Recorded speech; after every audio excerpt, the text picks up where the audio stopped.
In Mexico, polls open on Sunday general elections. Citizens both in-country and abroad continue to go to the polls to decide the future of the nation. In the Palestine-Israel genocidal aggression against Gaza reached its 240th day as occupation forces continue its attacks on Gaza. And in Iran, former President Mahmoud Ahmadinejad registered his candidacy for June 28th early presidential elections.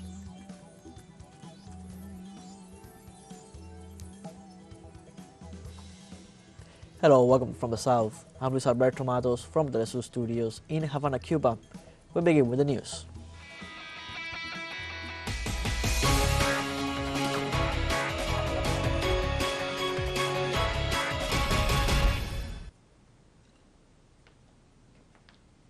Mexicans living abroad are heading to their country's consulates to exercise their right to vote and elect the new president of Mexico and other federal officials. The National Electoral Institute of Mexico announced that close to 23 polling stations are installed in the European cities of Madrid and Paris, opening at 8 a.m. and will close at 6 p.m. local time. The Mexican Electoral Authority also stated they set up 20 stations in the United States and one in Canada. In this regard, it is also worth noting that electronic and postal voting are also underway.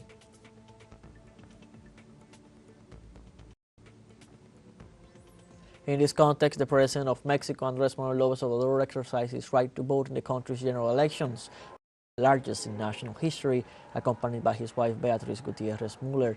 The President voted at a polling station installed in the Art Museum, the historic center in Mexico City. Afterwards, he was greeted by applause from the people gathered outside who expressed their love and support for the head of state.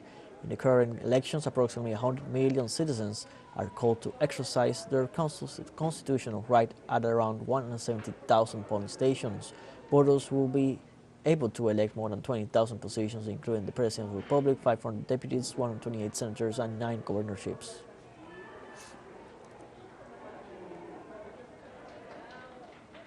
As polls open in Mexico for Sunday general elections, citizens continue to go to the polls to elect the next president of the republic, lawmakers, and other local authorities. Over 100 million Mexicans are registered to vote for 20,708 public offices. This will be the first time that federal elections are held with the participation of 32 states. The Mexican people will also vote for the head of the state for the 2024-2030 term, as well as 128 senators and 500 federal deputies. On this day, local elections will also be held to choose 19,738 positions, comprising 9 governorships, 1,098 assembly members, 1,802 municipal presidencies, 431 auxiliary positions, 1,975 union seats, and 14,423 local council members.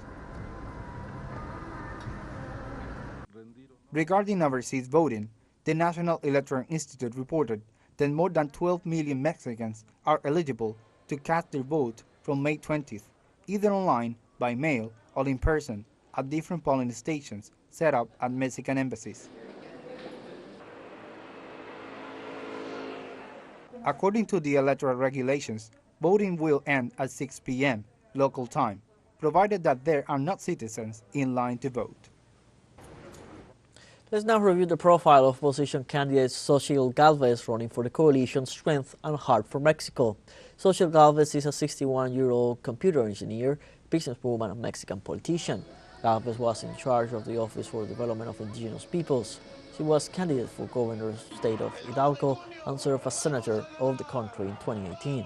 In her political career, Xochitl Gálvez was accused of allegedly plagiarizing her work degree at the National Autonomous University of Mexico. She was the general director of the National Commission for Indigenous Peoples in 2003. During the second debate, she added that there are still millions of people in a state of poverty in the country.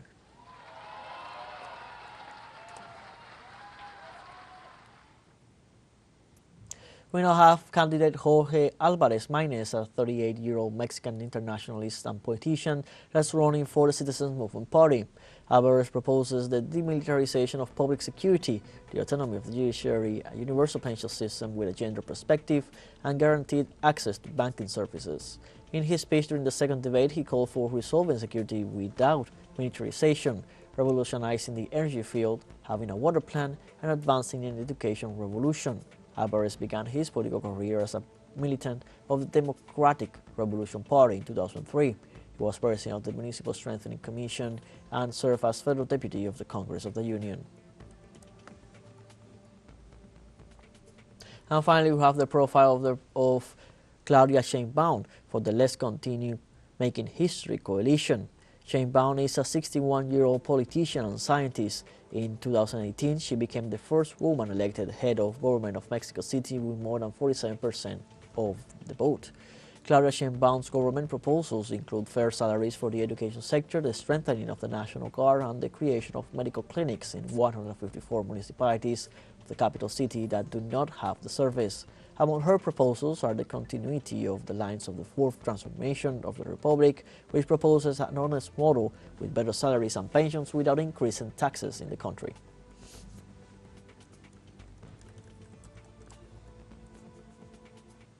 And in South Africa, after nearly all the ballots have been counted, the ruling African National Congress has received a setback in Wednesday's elections after losing the absolute parliamentary majority for the first time in 30 years.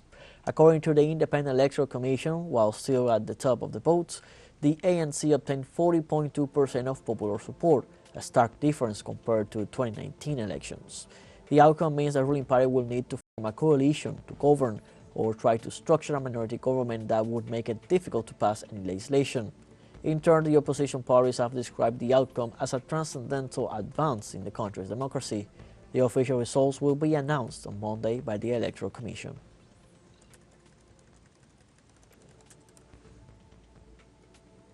Let's take a short break, but remember you can join us on TikTok at teleSUR English, where you'll find news in different formats, news updates, and much more.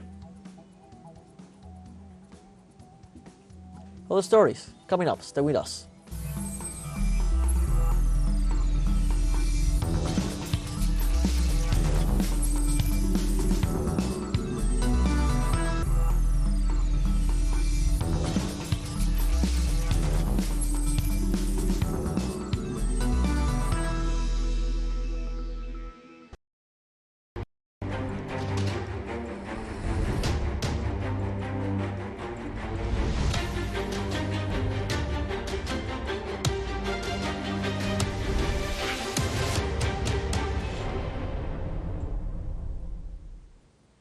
Welcome back.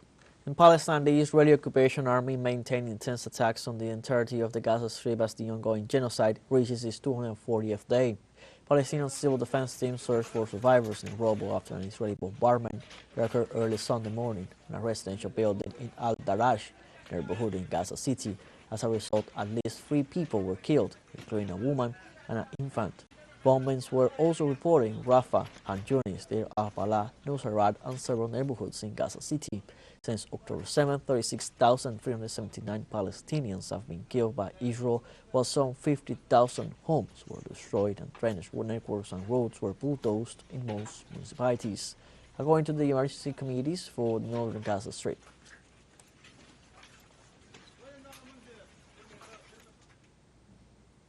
Following the withdrawal of Israeli troops, Palestinian rescue and civil defense teams retrieved the corpses of 50 Palestinians in the Jabalia refugee camp in the northern Gaza Strip, amounting to 120 corpses recovered in the latest hours. This is the third consecutive day of recovery efforts in the face of an offensive that has been going on for more than 20 days.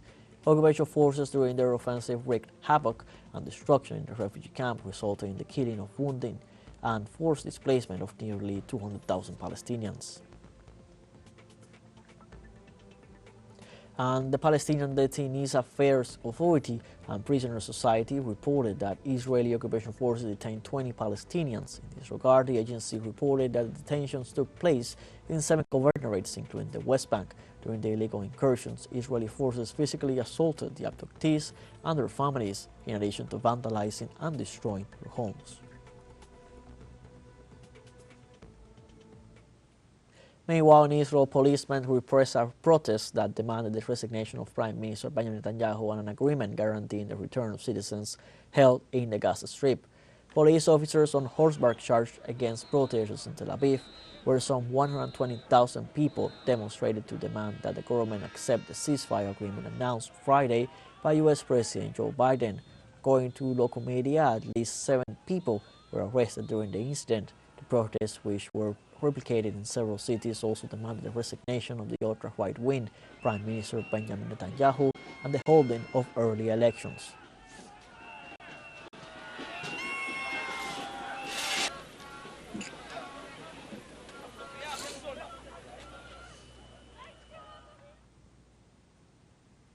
In Peru, hundreds of activists marched to the Israeli embassy in Lima to denounce the crimes against the Palestinian population in the Gaza Strip.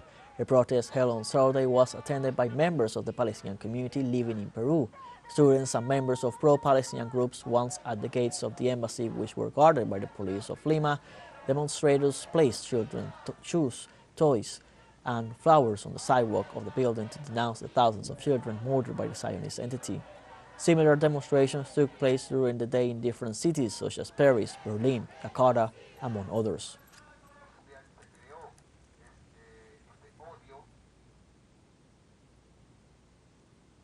The objects placed in front of the embassy represent children killed in the Palestinian territories. The flowers also have to do with the deaths of innocents that are occurring today in Gaza.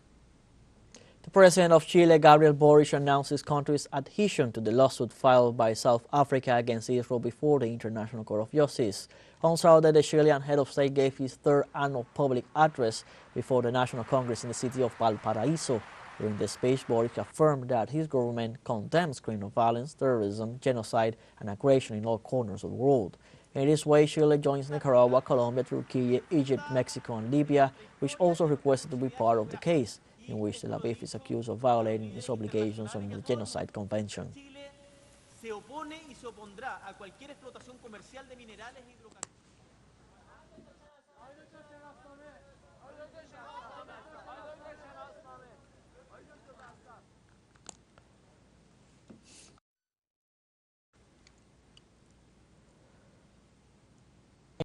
Iran, former President Mahmoud Ahmadinejad registered his candidacy pending the approval from the Guardian Council for the early presidential elections that will be held on June 28th.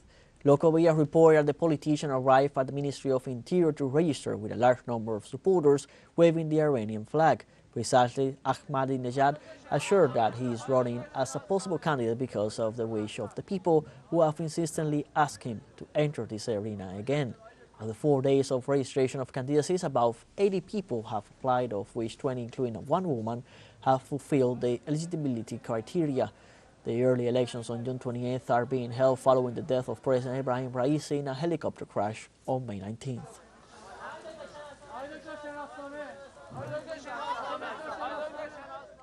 We now have a fun short break coming up, but before we invite you to join our WhatsApp community for our English-speaking audience. You can scan the QR code on screen to join directly and share the link to reach more people.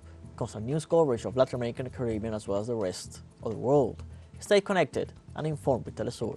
Fun short break, don't go away.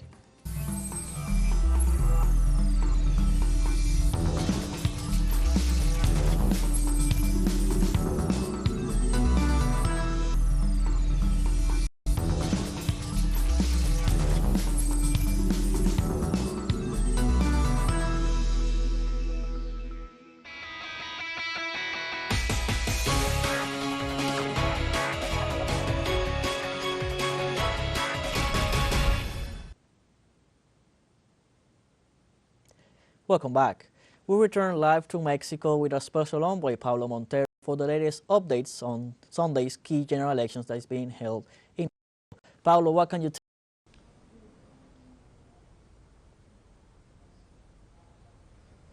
Hi, Luis. Good morning. So far, so good. There were no incidents. The polls been open almost for 3 hours. Already the 3 candidates to the president, Xochitl Gálvez for the opposition party, Claudia Sheinbaum for the official party, and Jorge Maynes for the third party They already vote. Also, the President Andrés Manuel López Obrador went to vote. They went early, half an hour, between half an hour and 1 hour after the polls opened. It was really historic place today to be in Mexico because we are being witness of history. We can say these are the most important election in the history of this country, not only because there is a big chance that a woman be for the first time president of this country. Also, there are 99 million of people, never there were so many people allowed to vote in Mexico. There are 20,000 public officials. They are going to be here. They have to decide between them. But also we have to say that there were, the last few months, there were violence. Based on numbers of the government, we have almost 30 people, candidates. They lost their life. Let's see how the Mexican reacts so far today when they go to the polls, go to vote. They've been doing that in Europe too. They were in Paris. There were a lot of people in the embassy waiting to vote. Also in Madrid, there were some problems with the process that some of them, they got really upset. They were screaming, "We want to vote." But of course, the exterior USA is the most important place where we have to be attention. We have to be very careful to see how many people are going to vote. 6 o'clock, they are going to close the polls, and we are going to have the exit poll. Then in 1 hour, we are going to have, they have to have numbers. Here they call about the numbers and election, and then 2 hours later, we are going to see who are the preliminary results. More probably tonight, we are going to have somebody of the 3 candidates celebrating in the Zócalo. Zócalo is a very emblematic square here in Ciudad de Mexico, where the candidates go when they win an election over there. We are going to be very paying attention to everything is going here, and we are going to go back to you with any information. But so far, so good, no problems. The election is going smooth. Going back to the studios. Thank you, Carlos, for the latest updates, and of course, we're going to continue tuned with the general elections that are being held in Mexico. From now, we are moving on with other news. In Budapest, Hungary, demonstrators and government authorities held a peace march aimed at stopping the European Union from entering into a war with Russia.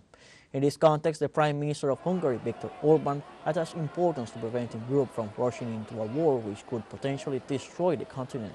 The Prime Minister also referred to the attack on the life of his Slovakian counterpart, Robert Fico, and assured that the attempt occurred because Fico is on the side of peace. Orbán, who is focusing his June 9th elections campaign on stepping back from the Russia-Ukraine conflict, has refused to supply weapons to Ukraine and threatened to derail the European Union's financial aid to Kiev and block sanctions against Moscow.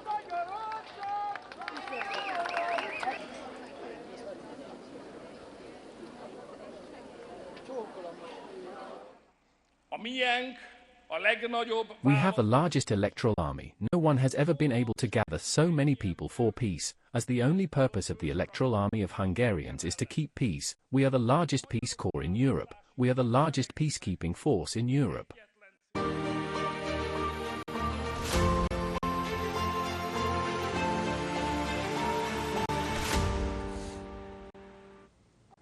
Russia's anti-aircraft defense system shot down Ukrainian unmanned aerial vehicles approaching the city of Belgorod.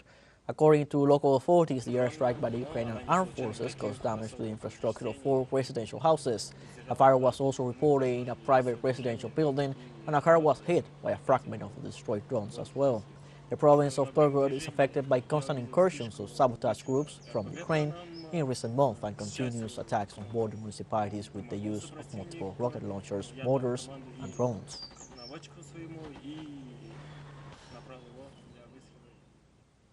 Russia and Ukraine announced Friday that they had exchanged dozens of prisoners of war in one of the only areas of dialogue between the belligerent countries. Despite large-scale hostilities, the two sides have conducted more than 50 prisoner exchanges since Russia launched the special denazification operation against Ukraine more than 2 years ago. The latest exchanges have been hampered by demands from both sides and following the breakdown in January of a Russian plane carrying Ukrainian prisoners to an exchange point. The Russian Defense Ministry said it had secured the release of 75 of its servicemen who it claimed were in mortal danger being held in Ukraine. Moscow also confirmed it had returned 75 Ukrainian servicemen to Kiev and claimed that the United Arab Emirates had mediated the exchange as it had in previous swaps.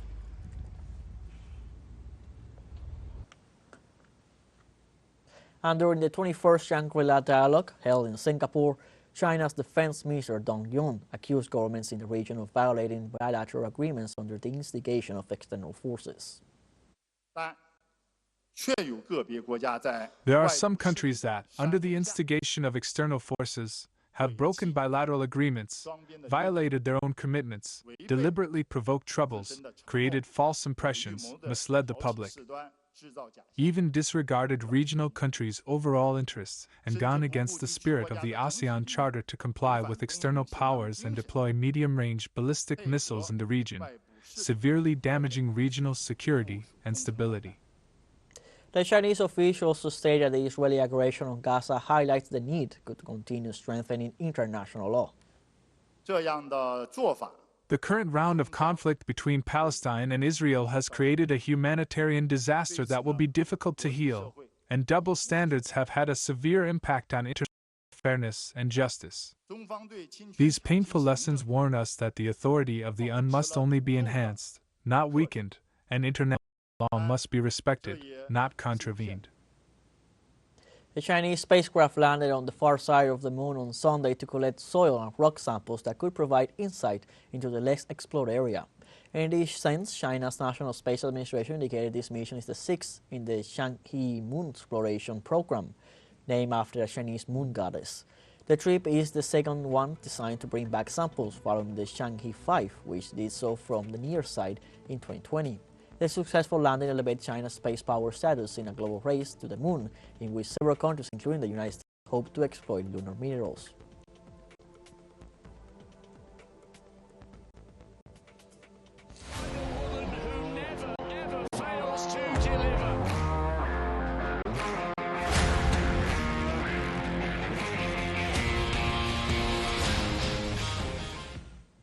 And this Saturday, Real Madrid set a new milestone, winning its 15th UEFA Champions League title, 6th in the last decade.